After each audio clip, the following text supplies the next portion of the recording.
So my favorite quote is, I don't know who discovered water, but I doubt it was a fish.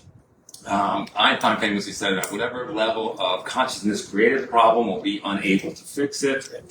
So, as I said, this is a little roller coaster. I have to rattle your cage a little bit, give you some new tools, because when the only tool you have is a hammer, every problem resembles a nail. Okay, so use this room like a dressing room, try things on, and just imagine certain things, and whatever fits you can take with you, leave everything else behind. First thing we're going to look at is language.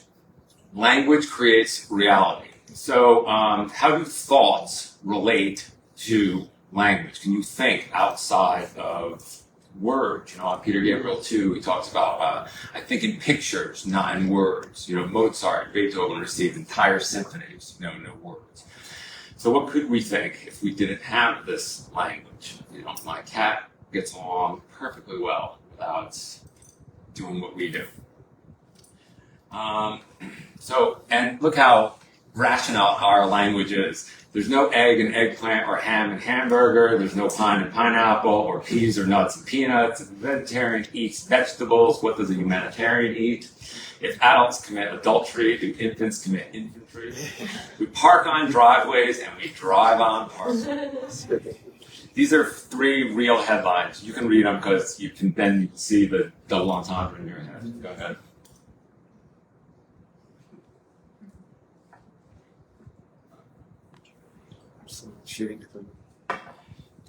All right, so could language actually be a cage? We think putting all these words together, like we can think infinite thoughts, but I'm asking you to entertain the possibility that you live in a prison of your own doing, prison of your own minds. Lacan said, language thinks me. Think about that. Language thinks me. So, I'm interested in figuring out with clients why they think the things that they think and why they want the things that they want, because there are some paradoxes regarding desire. And again, this is something to entertain if you suffer from a little bit of depression. As sentient beings, I believe that we want one thing primarily, and that is to be loved unconditionally. And we've grown up in this incredibly highly competitive society, and it only gives us tools to gain love conditionally, because we're hip and cool, we wear the right clothing, we have the right credit cards, we vacation in the right places, or we're smart and right. So we all know these language. It's so funny, I was bullshitting at this dinner party on Saturday night, and I was just I love going to see Dudamel at the Hollywood Bowl, and this woman just blurted out, we have season tickets. And I felt like a 4-year-old, having a pissing contest, on the side of the river, who can piss farther? How is I going to one up her? Oh, well, we're in the boxes. Are you in the bleacher? What the fuck? This is how does every conversation come down to a prestige? It's a contest. So we all know how to talk about, and this is another pet peeve of mine. It is de rigueur when you shop at Air One to complain about the prices. And that is really interesting to me. It's like this fucked up virtue signaling that you're eating there and you're like, can you believe it? Salmon, $39. And you're like, but it's so delicious. But it's the maddest thing. It's because you know that there are people starving all over the world. 1% of the population makes more than $40,000 a year, right? So you're in Air One. I ate there last night. Listen, I'm not going for sainthood, and it's going to be really interesting when the revolution starts, and I just hope that their windows get broken first. So we all know how to talk about Air One, how to have Louis Vuitton bags, how to do all these things to be prestigious and be admired. But would you rather be admired or loved? So when clients are in my office, I usually try to raise consciousness by thinking about, what they're going to think of at the end of their life. Would you like it to say, used to be really admired? Would you like it to say, profited on this one? Would you like it to say, wealthiest person in this cemetery? Would you like it to say, owned a large house with a great zip code and a beach house next to David Geffen? No, any sane person wants to say beloved on their tombstone, so why are all these people having conversations about season tickets and the stamps in their passports and what type of bags they're carrying and all the shit that you talk about when you're having coffee at La La Land? My favorite tombstone is this.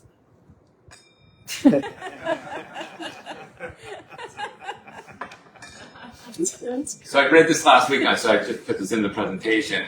This is a study done. Out of 1,000 elderly people, how many of them said you should choose work based on your desired future earnings? How many said it's important to be at least as wealthy as the people around you, and if you have more money than them, it's a real success? How many out of 1,000 elderly people said you should try to work as hard as possible to make money to buy things that you want? On all three. So I was in a course like this, now it's 30 years ago, and a woman said, I want to be a human being, not a human doing. All of this was said much better by Leonard Cohen. He said, we are not mad, we are human. We want to love, and someone must forgive us for the paths we take to love. For the paths are many and dark, and we are ardent and cruel in our journey. Ram Dass said it even more succinctly. He said, we're all just walking each other home. Most of us are on autopilot most of the time. Floating around our heads are these matrices of assumptions about, again, what is normal. And I'm here to kind of ask you to question all the things that you consider to be normal. So the first book is on authenticity, and I break it down into attachment, attunement, presence, and congruence. We'll first talk about how it became inauthentic, and then I'll go through two parts of that. So here's one example. One brother asks his other brother, why did you grow up to be a drunk? And he says, because Dad was a drunk. He says, well, why didn't you grow up to be a drunk? And he says, because Dad was a drunk. So the book states, we become what we love and we become what we hate, and both are inauthentic. We become what we love and we become what we hate, and both are inauthentic.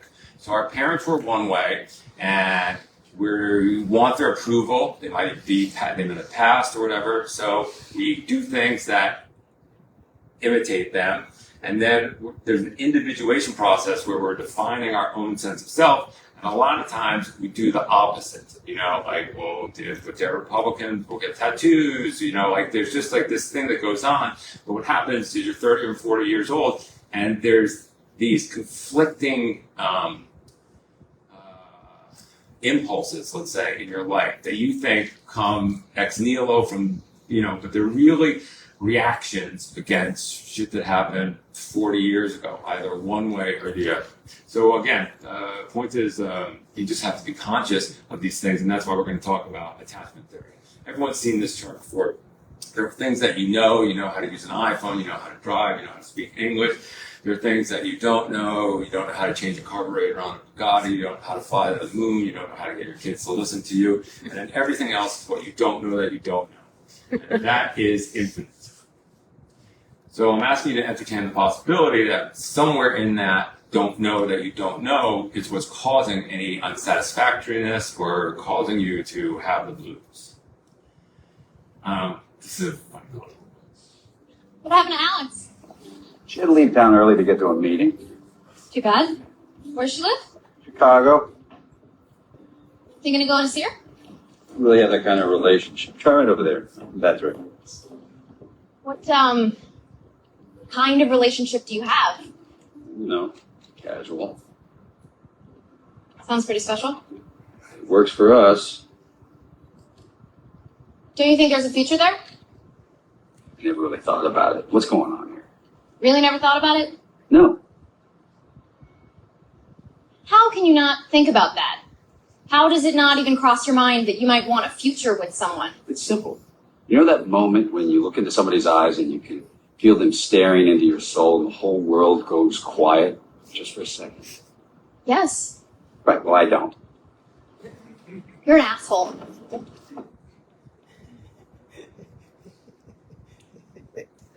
So again, I'm interested in the things that enter into consciousness. And I'll just make there's a reservation for 30 at Nobu at 9 o'clock. And the next person whose phone notifies them is paying for all of us.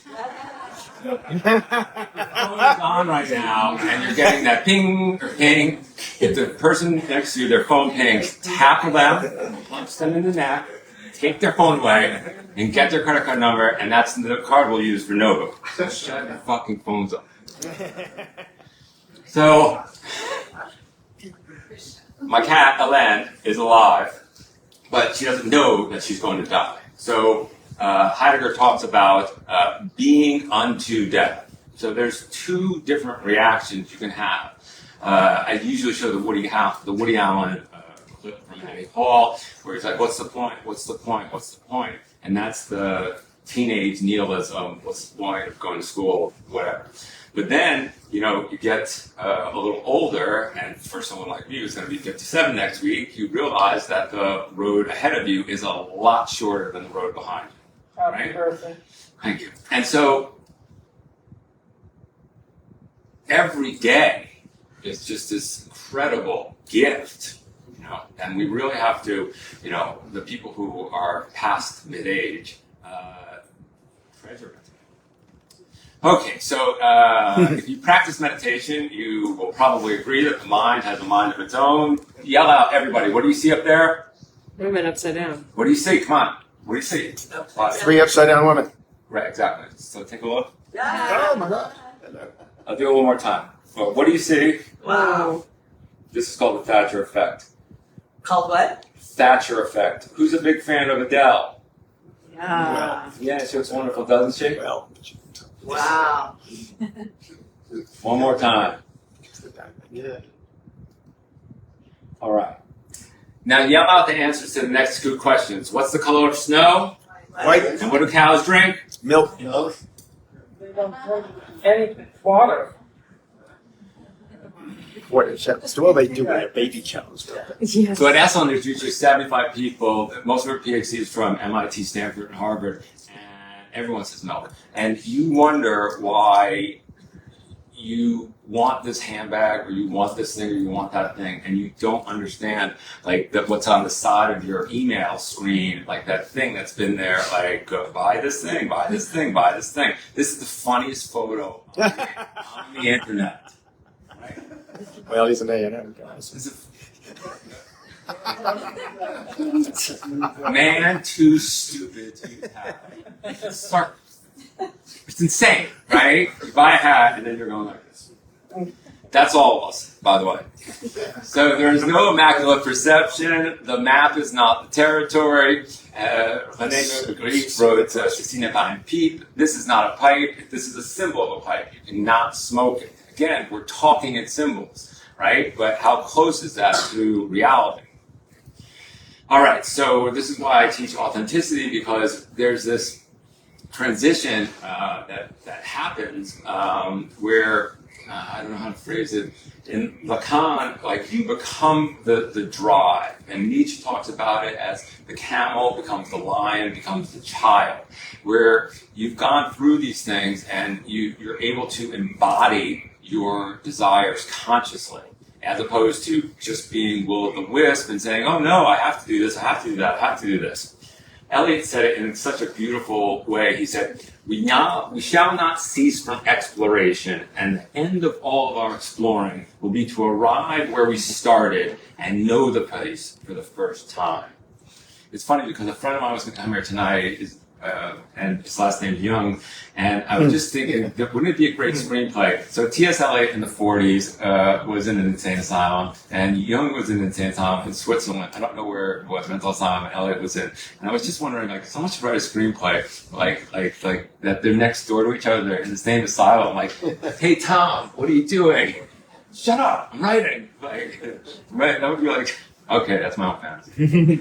Do it. All right, so consciousness, how your mind was built and what it was designed to do, and more specifically, I love this phrase, who is the author of your desires?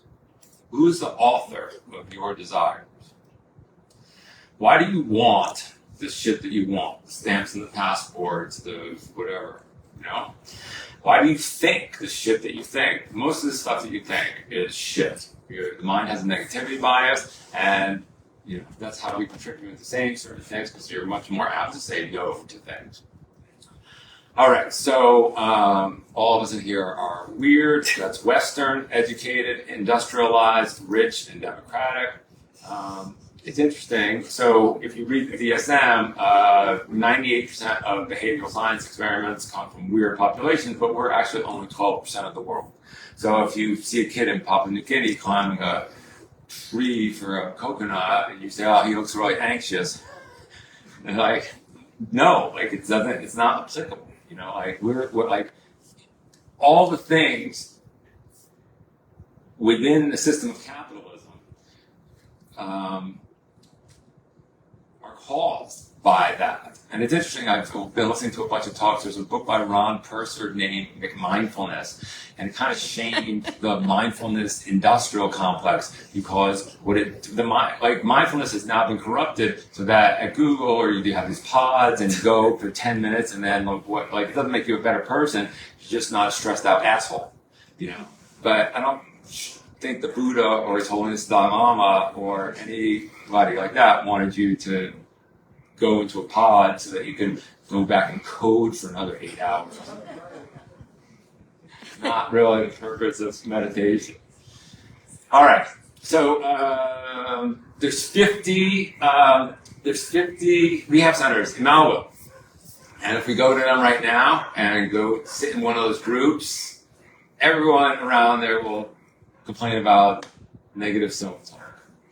So when patients come in the office and they talk about negative self-talk, I just say, "Were you born with this?" No, right? So then there has to be a cause. It has to come from someplace.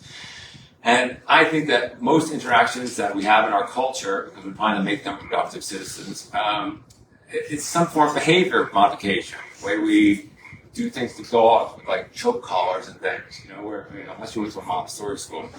And it's really, really interesting because we're used this negative languaging. We say, don't stick your tongue in a socket, don't jab your sister with a fork, don't run into traffic, right?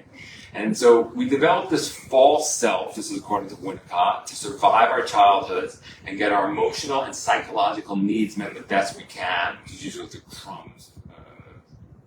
Did I say that's not enough, or did I just think that? No, it's Okay, sorry. I'm rewinding. We develop a false self in order to survive our childhoods. And whatever tools we develop when we're 8 or 11 are fantastic. And I know that because you're here. They worked. On the other hand, those same tools are now hindering you from getting the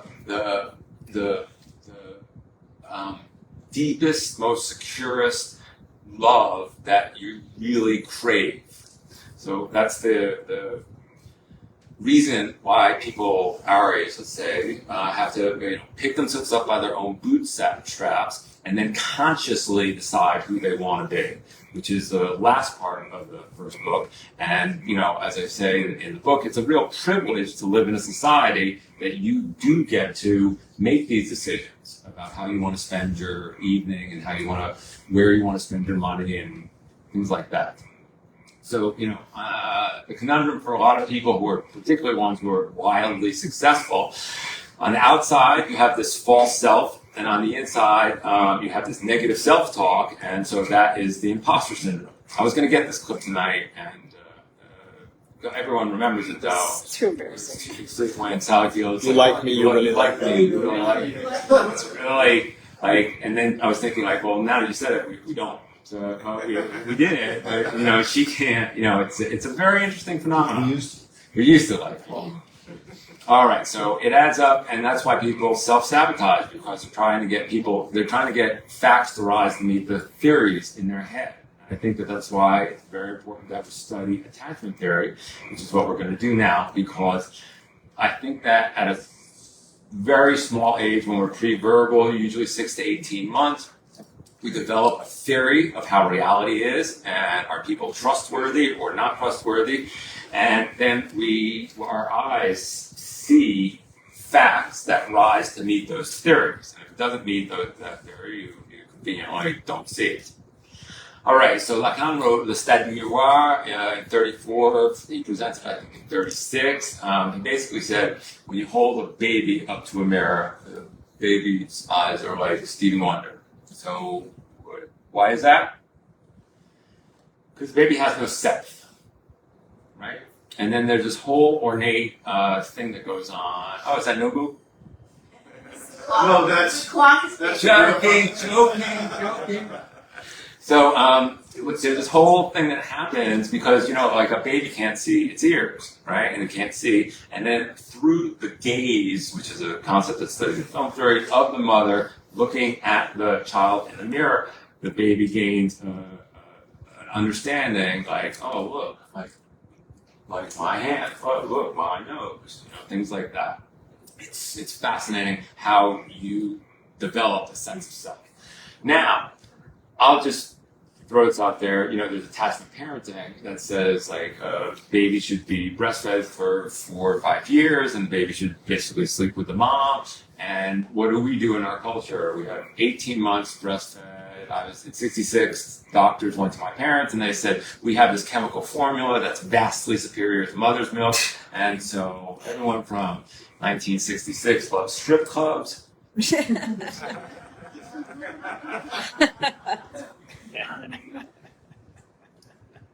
are unnecessary now if you live on Montana Avenue and go to any of those cafes. They're just, anyways, it's redundant. John Bowlby in the early 60s noticed that babies became distressed when their mothers were absent, go figure.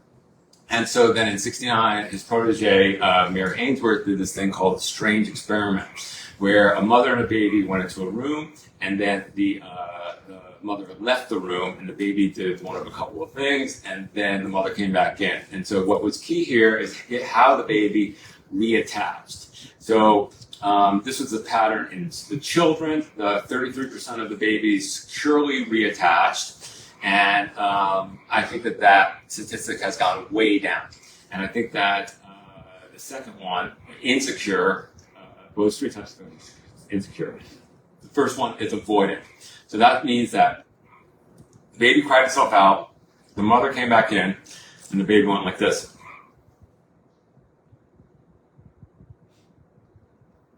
Oh, fuck you. You left, and it hurt, and if I reattach, it's just going to happen again. And then they spend the next 70 years swiping left. This is a tough crowd. Because that was objectively funny. Objectively funny. Timing's dope. Second one is insecure is anxious ambivalent, where the baby doesn't know, they kind of cry, they push, they pull, things like that. And the last one is disorganized, which I think correlates to borderline personality disorder. And we can I don't want to, there's so many wonderful things on the internet, but just try to think about if you, in your adult relationships, like how secure you feel. And then the avoidant is, I like to talk about this on the swiping left people because this masks a deep fear of rejection.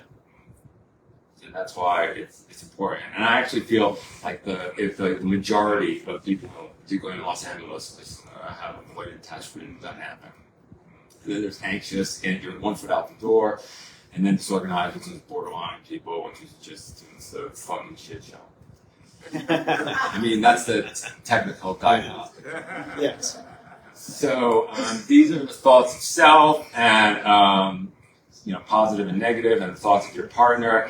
And it's a messed up thing because I am dealing with couples, and technology is not your friend. Firstly, I tell everybody, never text anyone anything that you wouldn't want heard read aloud in court by a judge.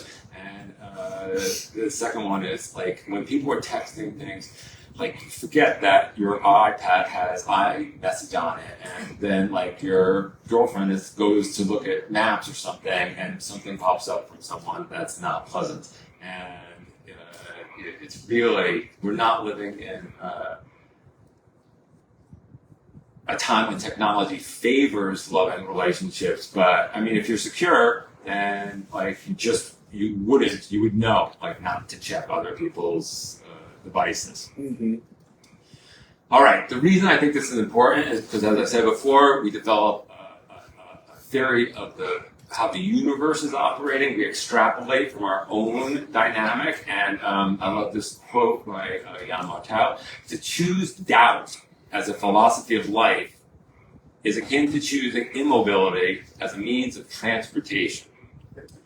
So I like what Einstein said. He said there are only two ways to live your life. You can live as though nothing is a miracle, or you can live as if everything is a miracle.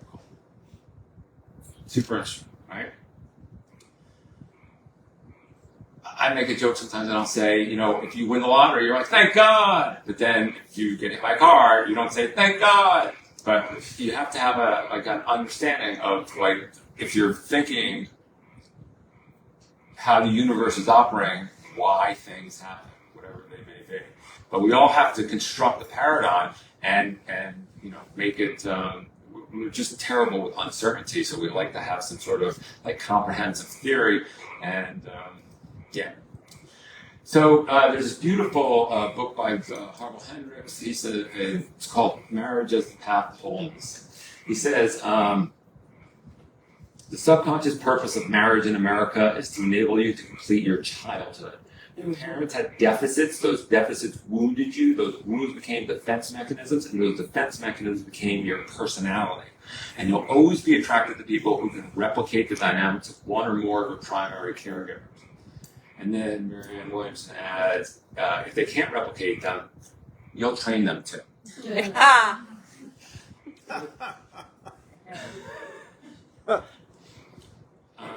So that's what we look for in relationships. If you have patterns, and we have to go back to your attachment dynamic and figure out like what's going on, and then you can either lean in and make some tweaks, or you can bounce or set up healthy boundaries. I love this book, Drawn with the Gifted Child by Alice Miller, and the reason is, again, this is from I don't know how old everyone is in here, but my generation or so, was still, the children were meant to be seen and not heard generation. So we were essentially appendages of our parents, dragged along and like shown off and paraded, and we weren't given our own voice. I mean, this is so awful, I should not say this live, but I distinctly recall like my parents saying like, your opinion is wrong. Anyways, that doesn't happen now in Palisades, but like 50 years ago, that should happen. Drama to Get the Child, I highly recommend, because as I said, we were objectified as appendages of our parents, and we had to make them look good, but we weren't entitled to our own opinions or emotional experiences or things like that. So now we have to have long hair. Yeah. This is the worst crowd, really. Two objectively funny jokes. In Manhattan, on the third floor of MoMA, there's a painting called Atonement. It's called One-Ment by Barnett Newman. That line. So, if you put the word "at" in front of One-Ment, it becomes atonement. And what I like to say is, it's to make whole again, to realize your inner wholeness. So, atonement, to realize that oneness, is done through the tool of forgiveness. So that's the last section I'll go through. And this is why I wrote that book, and there's a chapter in there called Square Peg Round Hole Syndrome, where people spend years. This beautiful book by Milan Kundera, who says the only reason people want to change their futures is to make their past better. To be like, you want to become present of something to something for your past. So there's this great quote: "You're perfect, and there's room for improvement." So that's by Suzuki Roshi, and I think that there's a part of you that is perfect, whatever you want to think of. And then your ego, the one that you developed to survive your childhood, let's see if it's could use some tweaks and if you can try this one. Your mind is built to create woulda, coulda, shoulda, didn't. Grievance stories. Oh, I would have been happier if I went to Yale. Oh, I've been happier if my parents didn't get divorced. Oh, I'd be happier if this happened or that happened, or whatever. And those things didn't happen. But your mind, the joke is your mind has 3 file cabinets, past, present, and future, and it keeps filing shit from the past into the future. Which is why we teach meditation, so that you can learn how to be here now and not be dragged around by your memories of the past or your imaginations of the future, because they're all, just woulda, coulda, shoulda, didn't. Eckhart Tolle says, you either accept your life or change it. Any other position is insane. If you complain about things, it's insane. It's a different definition of insanity. Just try it on, see if it fits. So, forgiveness is not condoning someone else's behavior. Forgiveness is releasing your right to resent that something happened. Sentiment en français is again, the sentiment is feeling. So you're feeling something now from shit that happened 40 years ago. So everybody do me a favor, raise your hands like this. Raise your hands. Everybody, raise your hands. On the count of 3, I'd like you to clap last Thursday. 1, 2, clap last Thursday. Clap last Saturday. So you can't change the past. What good does it do complaining about it? So there's whatever happened, and then there's your story about it. And the problem is that when our mind creates these grievance stories, it has a judgment in it. And the judgment is when you say, oh yeah, I was almost killed in a car accident, or my parents got divorced, like there's this tacit, this should not have happened. And until you are able to embrace everything that brought you here, like you'll always be dragged into the past by these woulda, coulda, shoulda, didn't. These fantasies about like who you could have become. So we all know the quotes. Resentment is like poking yourself in the eye and waiting for someone else to go blind. Resentment is like drinking poison and waiting for someone else to get sick. So like the opposite is to embrace your life and be proud of all the things that came to cause you to become who you are. In the end of Hamlet, when Rosencrantz, the end of Scene 2, Rosencrantz killed in the start. Hamlet says to them, there's nothing good or bad, but thinking makes it so. Nietzsche says that there's no moral phenomenon out there, they're only our moral interpretation of phenomena. But all this is much better said by Miles Davis, who said, it is what it is. But we add these judgments to these things, right? When His Holiness was asked, I saw him I tell the story all the time, I saw him at the Compassion Conference in Seattle in 2009, and someone asked him, who's your greatest teacher? And he said, the Chinese, who brutally killed, his people, We all have these horrible things, and we don't realize that, like, we can't change it. And it's better if we learn something from it than just walk around with these horrible, grudges or these machinations of who I could have been. So forgiveness is the ability to accept a no. It's the ability to accept this did happen. Stop trying to shove a square peg into a round hole and change the past. You can't do it. Clap last Thursday. And you have to release that machination. Oh, I'd be happy now if blah, blah, blah, blah, blah. All right, Lily Tomlin said it best. Forgiveness means giving up all hope of having a better past. Forgiveness means giving up all hope of having a better past. Unforgiveness, if you're not willing to forgive, is your desire to share your suffering. It means you're not done suffering. And you're trying to drag other people into it too. Because pain is unavoidable and suffering is optional. pain does not cause suffering. It's our intolerance of the pain that causes suffering. We're all going to go through ups and downs in life, right? And if we can be in the moment and say like, wow, this is really terrible, as opposed to saying, oh my God, I can't wait till this is over. I wish it was over. Like we have to learn how to authentically be in the moment instead of reminiscing or regretting shit that happened before, or fantasizing or imagining things that might happen in the future. So, God, it's so many people have passed so recently. The documentary, Jess Church passed last week, brain cancer at 54, I think. Sinead O'Connor, Robert Robertson, and we're just awful at grief in our culture.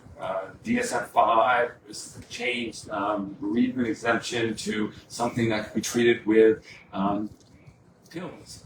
And when I look at the DSM, what is the barometer of mental wellness in our culture? Can you work? You live in this capitalist society where, you have to be crazy busy, you have to do all these things. And at the end of the day, I think that capitalism is imploding. We are those fish. It's crumbling all around us. The country's trillions of dollars in debt. All of us are the beneficiaries of it through mortgages, student loans, and credit cards. And the world has to be,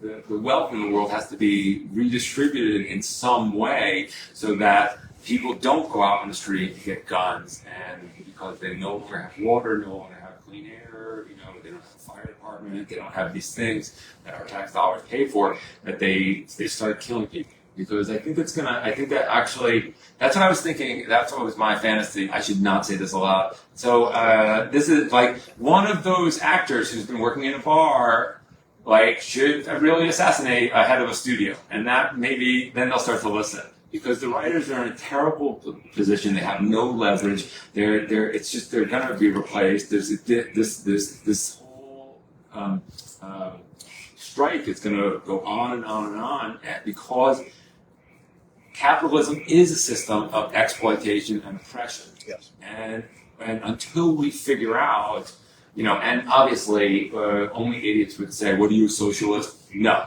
there's a new way coming, and you and I, we have to employ these new tools to help engender a more equitable world, so that people don't march up our streets and kill us because they resent that we're eating an airline and have $32 to spend on a fucking milkshake. So the last thing is just, again, one of the 5 tools: attachment, attunement, presence, and congruence. If for some reason, you feel compelled later, maybe you go up to the philosopher's garden up there and free yourself of whatever grudge you're holding, and be free for the rest of your life. So we are the ones we have been waiting for. Alice Walker. For me, we need to say, I was taught a lot of bad tools, and I have to figure out some new tools. Yoga, meditation, forgiveness, dinner parties. That's to me, breaking bread and not talking about what you do to earn money. And we all have to be the change we want to see in the world. And I'll leave you with this, the definition of hell. On your last day on earth, the person you became will meet the person you could have become. All right, so to fight the post-pandemic blues, for me, live music, it's just the greatest thing, particularly an orchestra of 80 to 100 people and one lovely lady conducting, and they have the score in their head, and it's 300 years old. It's the most magical thing. It's the greatest invention, far exceeding going to the moon or anything like that. Go see live music and go with friends. Take in-person classes, whether it's yoga classes or any other thing to stimulate your brain. I love UCLA because they allow any person over 50 years old to take any class for $150, not the extension. Like I sit there in real classes with kids, and there's 3 of us who went to Penn, and none of us could get it today. And like the kids at UCLA are smarter than we were 30 years ago at our fucking Ivy League school. So it's like a real privilege, like to just go there and take classes. Wow. It's amazing. Yeah, take all the time. Take French classes, take philosophy classes. Take like all year you can take classes. Anyone over 50 who lives in the 80-mile radius. It's called the Senior Scholar Program.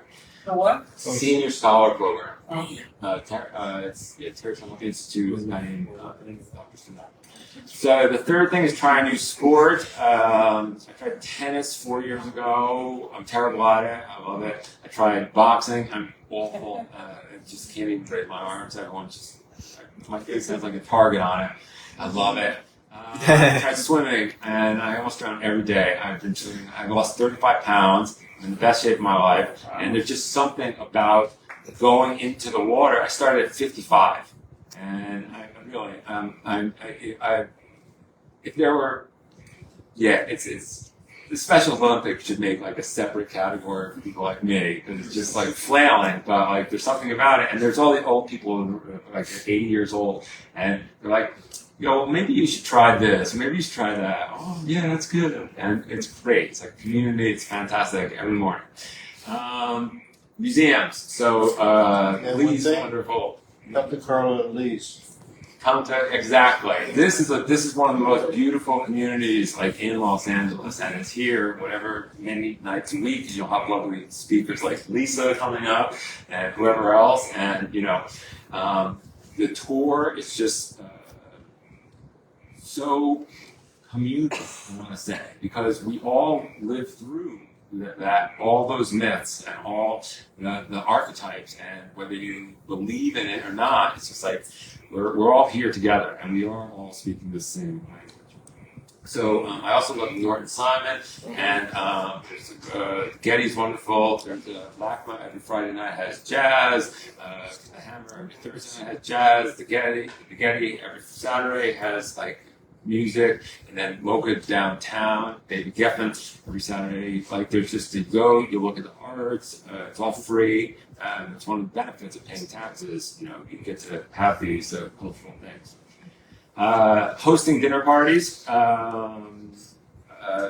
That's my jam. I just love, particularly on Sundays. I assume everyone reads some part of the New York Times or sees the news, and so we can talk about communal things, give our opinions. And I'll just say, like, one of the reasons dating has become so awful in Los Angeles is because people meet at a place and they basically talk like they're interviewing each other.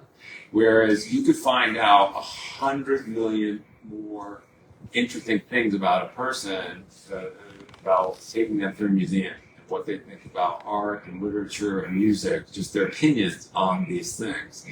And so that's why the whole industry has gone awry, and everyone it just becomes very jaded, because you're just kind of sitting there looking for red flags. Oh, you smoke crystal meth, okay, bye, or whatever. I think that's a good thing to smoke. I don't even know if you smoke it or snort it. I'm just not saying but we're looking for that shit. We're not saying oh my God, that's awesome. You love the ballet? I've never been to the ballet. Will you take me to the ballet? That's 30 years ago, before the internet. I think people were just fascinated by other people. And now you're just like, oh yeah, that. Jumping out of an airplane? No. A lion? No. 6-pack abs? No. All right. So, let's see. Wow. Wait, what was the last one on there? Gratitude. Oh, bonus points for what we just did, the atonement.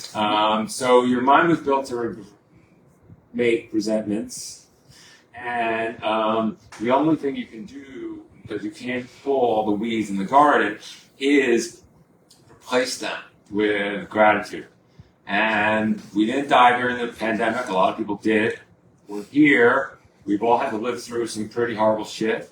But, to get up and just be thankful, make a little gratitude list, like I have two legs, I get to eat at Erewhon once in a while. I get to chat with all these lovely people, I know how to lead, things like that. So for me, we have a lot of things to be grateful for. Unfortunately, our mind is like, saying, no, you'll only be happy when you're vice president, when you do this, when you do that. But, we could all there could be a fire like in Maui, and that day that you're imagining of being president of Mars never comes. So